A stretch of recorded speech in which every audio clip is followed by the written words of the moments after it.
Hello, everyone, and welcome back to BBC American English. This is Alex, and today I want you to imagine something with me. Picture a world where the horizon never ends. A world with no tall buildings, no streets, no noise, nothing but rolling grasslands. Strong winds and a sky so vast it seems to hold every dream you could ever imagine.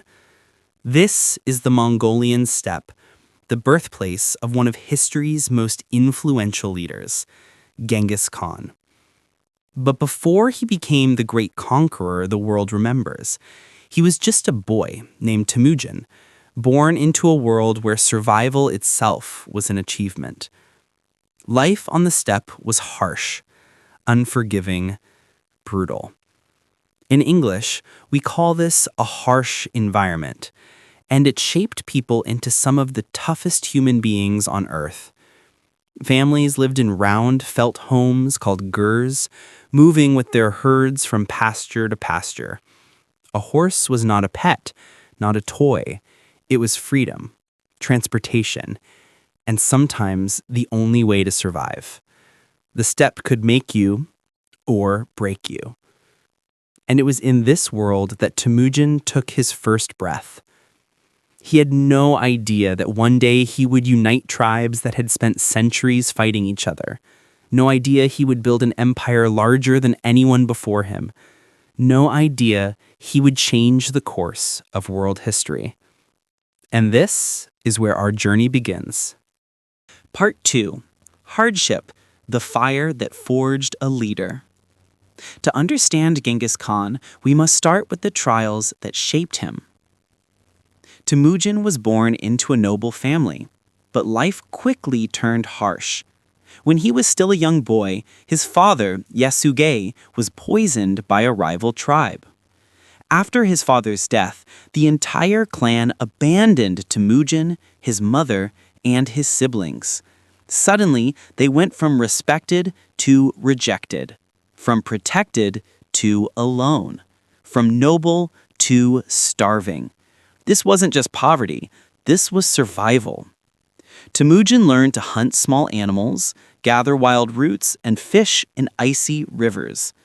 Hunger was not just an inconvenience, it was a daily companion.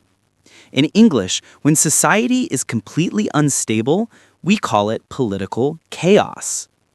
One of the most dramatic moments of his childhood was when he was captured by a rival tribe. They placed a heavy wooden collar around his neck, a symbol of humiliation and imprisonment.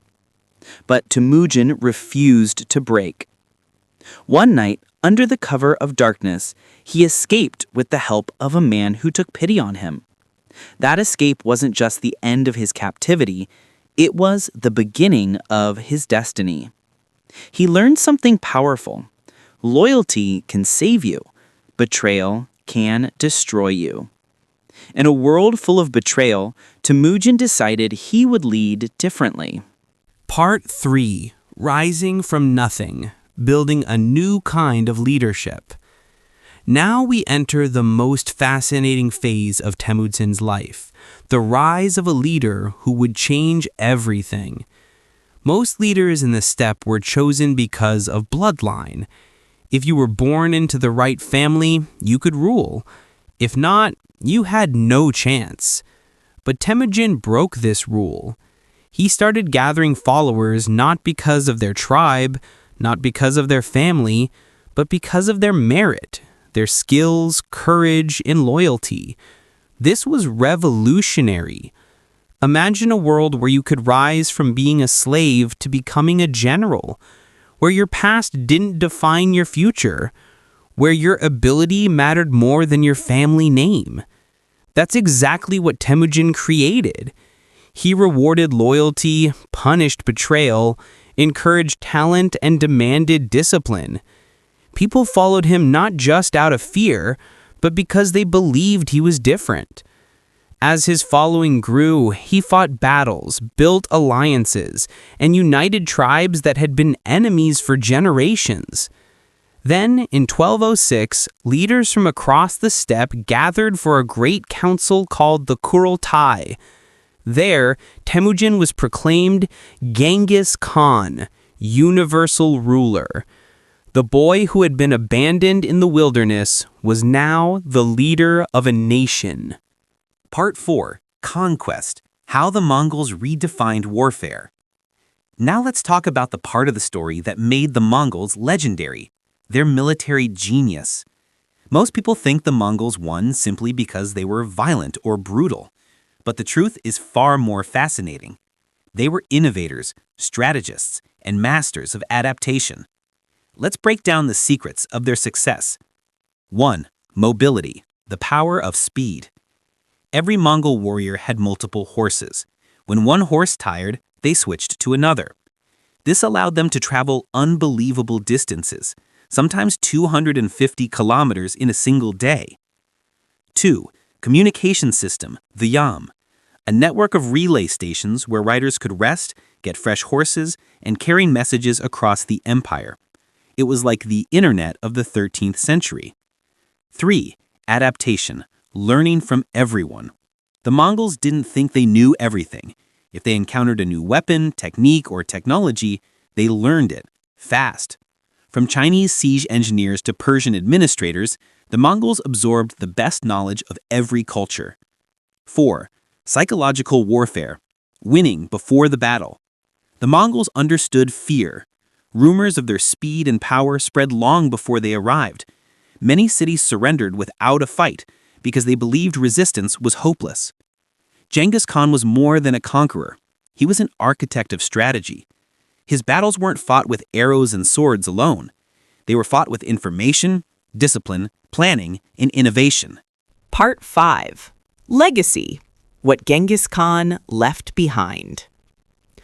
Most people know Genghis Khan for his conquests, but the part of his legacy that historians find most fascinating is what he built beyond war.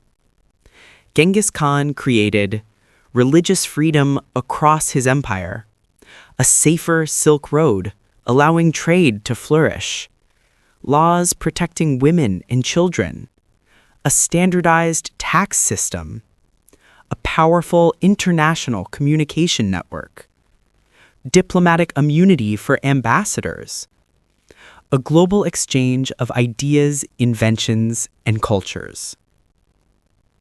In English, long-lasting influence is called a legacy, and Genghis Khan's legacy is immense. He connected the world. He encouraged trade and communication. He allowed technologies, philosophies, and languages to spread faster than ever before. When Genghis Khan died in 1227, his body was buried in a place still unknown, but his empire and his impact continued long after his death.